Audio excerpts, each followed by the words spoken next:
क्या आप लोग संस्कृत पढ़ते हो क्या? कितने लोग संस्कृत पढ़ते हैं? संस्कृत हमारी तीसरी भाषा है। मतलब आप लोग 10वीं तक संस्कृत पढ़ते हो, उसके बाद में ऑप्शनल होती है 11वीं 12वीं। इसके बाद बड़ी मुश्किल से किसी को कॉलेज में मिलता है।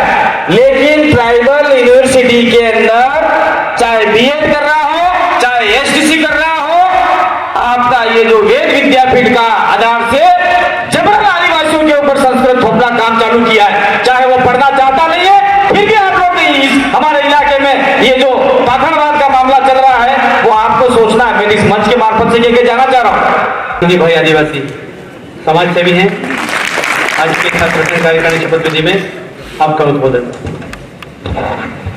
बहुत बहुत धन्यवाद संचालक महोदय।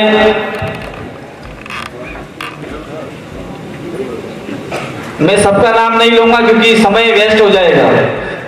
जितने भी बैठे हमारे मंच के ऊपर सभी को धन्यवाद, और सामने बैठे हुए तमाम विद्यार्थीगण, छात्राओं और उनके पधारे हुए गार्जियन, साथ में कॉलेज के तमाम स्टाफगण, आप सभी ने हमको यहाँ बुलाकर जो स्वागत किया उसके लिए आपका बहुत बहुत आभार व्यक्त करना चाहते हैं।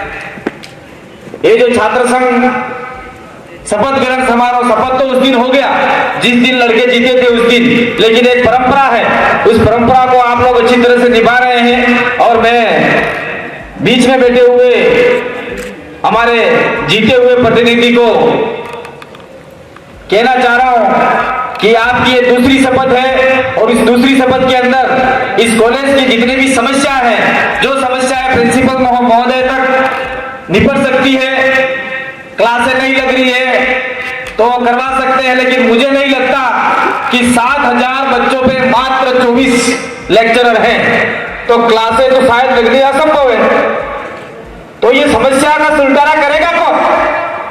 प्रिंसिपल साहब के हाथ में है नहीं। और हमारे बीच में बैठे हुए उप जिला प्रमुख विकास जी बामणिया और उनके पिताजी हैं मंत्री जी।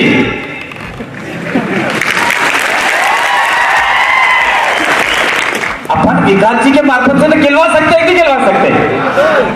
विकास जी बामणिया है, उनके पिताजी हैं मंत्री जी, टीएडी मिनिस्टर हैं, और साथ साथ में आपके बांसवाड़ा में एक और मंत्री महेंद्र सिंह मालवीय जी। दो मंत्री होते हुए कॉलेज में मात्र 24 लेक्चरर होगा। क्या स्थिति है ये तो छोड़ दीजिए आपका बांसवाड़ा कॉलेज। मुझे तो ये लगता है कि पूरे आदिवासी इलाके में सारी कॉलेजों में यही पतली हालत है। सरकार चाहे इधर की रही हो, सरकार चाहे उधर की रही हो, लेकिन आदिवासी इलाकों में जितने भी कॉलेजें हैं उन कॉलेजों में यही समस्या कितने सालों से चली आ रही है। जब हम कॉलेज में पढ़ा करते थे उस समय भी यही समस्या थी, आज भी यही समस्या है। और कहते हैं कि आदिवासी इलाके में बच्चे पढ़ते ही नहीं है। मात्र और मात्र आदिवासी बच्चों के ऊपर का सवाल नहीं है ये सवाल इस जिले में रहने वाले तमाम जितने भी वर्ग है, चाहे वो आदिवासी हो, चाहे दलित हो, चाहे आपका स्वर्ण कास्ट का हो, चाहे माइनॉरिटी समाज का बच्चा हो, उसकी शिक्षा में बहुत बड़ा रोड़ा अटक रहा है। लेक्चरर नहीं होना। आज हम लोग, आज देश विश्व कहीं पहुंच गया, आसमान में पहुंच गया, और आज हम लोग शिक्षकों लिए रो रहे हैं, लेक्चरर के लिए रो रहे हैं। ये हमारे लिए बहुत गंभीर विषय है। इसलिए मैं बामणिया जी बैठे हुए उनसे निवेदन करना चाहता हूं कि आज शाम को ही मंत्री जी को बोल दीजिएगा कि भाई वहां सारे लेक्चरर भर दो। और ज्यादा बात हम लोग यहाँ वो नहीं करेंगे। मैं विशेषकर जो भी हमारी महिलाएं, जो बच्ची आई है पढ़ने वाली, चाहे वो किसी धर्म समाज की हो, चाहे आदिवासी हो, चाहे हिंदू हो, चाहे मुसलमान हो, कोई भी बच्चियां हो, हमको शिक्षा की ओर बढ़ना है। जितनी उच्च शिक्षा हम ले पाए, जितने हम किताबों का ज्ञान ले पाए, जितना हमारे बाप दादाओं से या आपके आस पड़ोस से जितना हम शिक्षा ग्रहण कर पाए, अभी उम्र है हमारी शिक्षा ग्रहण करने की, तो हमें शिक्षा की ओर बढ़ना चाहिए। उच्च शिक्षा ग्रहण करेंगे तो हम आगे अपना भविष्य सुधार पाएंगे।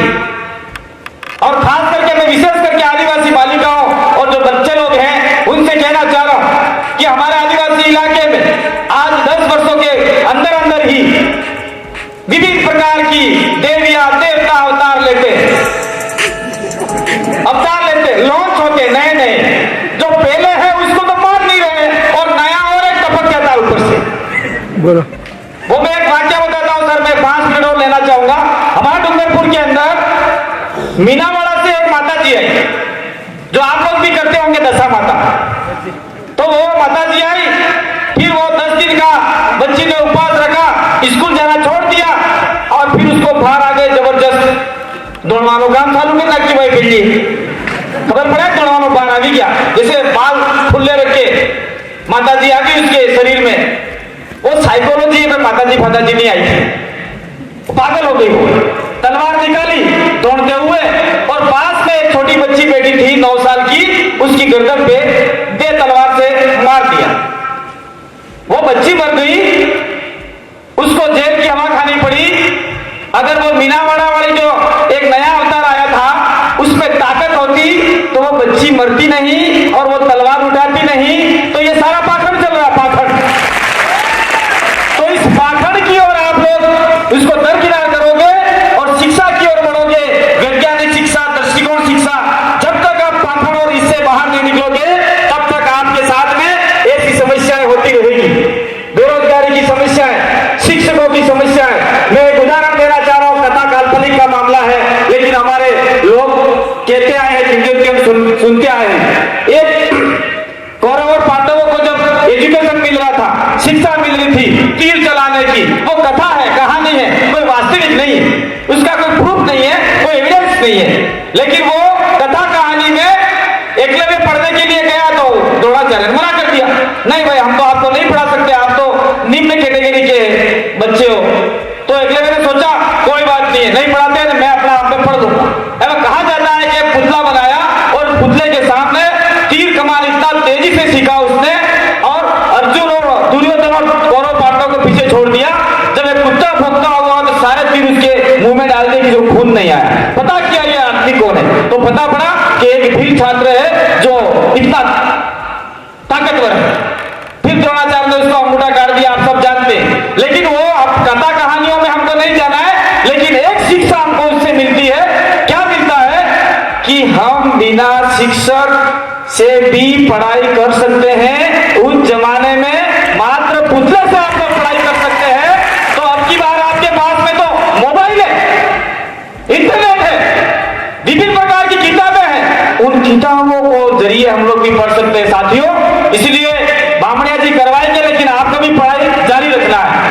हम लोग जब छोटे छोटे थे, जब हमको पढ़ने के लिए किताबें नहीं मिलती थी, जब मैं एमए कर रहा था सोशियोलॉजी से, उस समय मेरा एक मित्र था, उसने किताब का कांति भाई मेरे को भी आधी किताब चाहिए, मैंने फाड़ के उसको आधी दी। 2 दिन उसने पढ़ी, 2 दिन मैंने पढ़ी।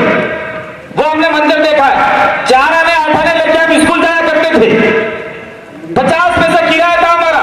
और आज आपकी जेब में 100 रुपया होगा तो भी आप न जाने कौन सा चाइनीज फूड खाते हैं, लंबा जंपिंग क्या क्या खाते हैं, कोई अता पता नहीं है, पेट खराब हो गए। ये नहीं खाना है, खाओ, कोई दिक्कत नहीं हमें। ये एकेडमिक कार्यक्रम है, इस एकेडमिक कार्यक्रम में मैं तो इतना ही आह्वान करके जाऊंगा कि आप लोग अधिकतम पढ़ाई करो, शुद्ध पढ़ाई करो, वैज्ञानिक और तार्किक शिक्षा की ओर बढ़ो। साथ साथ में मैं इसी मंच के मार्फत से, क्योंकि पत्रकार बंधु बैठे हुए, मैं निवेदन करना चाह रहा हूं, आप लोगों से निवेदन करना चाह रहा हूं, अगर वहां पे संस्कृत पढ़ाया जा रहा है तो हमारा निवेदन यह है कि हमारा भी, जहां से गिरीश सर ने 1905 में एक एनालिसिस किया था, उसमें कहा था उदयपुर से लेके भोपाल और भोपाल से लेके बॉम्बे तक जो बोली जाती है अपने इलाके में, इसको भीली भाषा कहते हैं। तो हमारे कल्चर की पढ़ाई करवानी है तो ट्राइबल यूनिवर्सिटी में भीली भाषा को पढ़ा जाना चाहिए, ताकि बच्चे लोग ग्राम नहीं हो। तो कौन कहेगा इसकी आवाज? हम लोग कहेंगे। और आपके जितने मंत्री लोग आ रहे हैं उनको आप लोग ज्ञापन दो, हम तो पहले दे चुके हैं। हमारे डूंगरपुर में जब हमारा प्रदेश विद्यार्थी मोर्चा पहली बार जीता था 2016 के अंदर, तब मंत्री लोग आए थे, हमने 5 बार उनको ज्ञापन दिए, बहुत अच्छा बनाया ऐसा बोलते थे, लेकिन इंप्लीमेंट नहीं कर पाए। इसलिए साथियों, हमको लड़ाई स्वयं लड़नी होगी और संवैधानिक तरीके से, कानूनी तरीके से हमको लड़ाई लड़नी होगी। और मैं अंत में अपनी बात को विराम देने से पहले प्रदेश विद्यार्थी मोर्चा के लिए आप सभी लोगों ने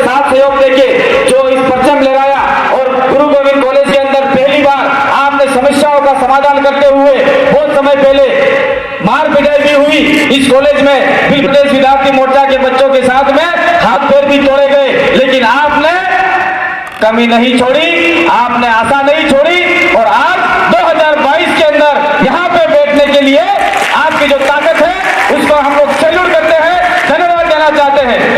साथियों, हमारे बीच में अन्य समाज के भी कुछ लोग बैठे हुए हैं, उनसे मेरा निवेदन है कि भील प्रदेश विद्यार्थी मोर्चा की कोई अकेले भीलों का नहीं है, अकेले आदिवासियों का नहीं है, ये छात्र संगठन है जो कॉलेज की समस्याओं को लेके आगे लड़ाई लड़ रहा है। तो आप लोग जितना भी साथ सहयोग देंगे, इस कॉलेज की जो परिस्थितियां हैं वो परिस्थितियां आपके फेवर में होगी। इसी आशा विश्वास के साथ में आप लोगों ने हमको बुलाया, जो मान सम्मान दिया, उसके लिए बहुत बहुत धन्यवाद, आभार, जोहार, जय आदिवासी, जय भील प्रदेश, जय गवर्नर महाराज, जय गुरु महाराज। बांसवाड़ा न्यूज चैनल को सब्सक्राइब कर लाइक और शेयर भी करते रहें।